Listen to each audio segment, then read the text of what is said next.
أعوذ بالله من الشيطان الرجيم சபிக்கப்பட்ட ஷைத்தானை விட்டு அல்லாஹ்விடம் நான் பாதுகாப்பு தேடுகின்றேன். ولو أن ما في الأرض من شجرة أقلام والبحر يمده من بعده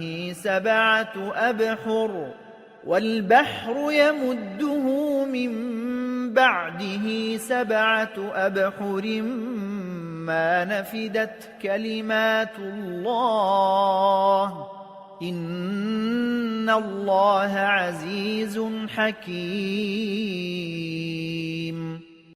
பூமியில் உள்ள மரங்கள் அனைத்தும் எழுதுகோள்களானாலும் கடல் முழுவதும் மையாகிவிட்டாலும் அதற்கு மேல் இன்னும் 7 கடல்களின் மை அளித்து உதவினாலும் கூட அல்லாஹுவின் வாக்குகள் எழுதி தீர்ந்து போக மாட்டா.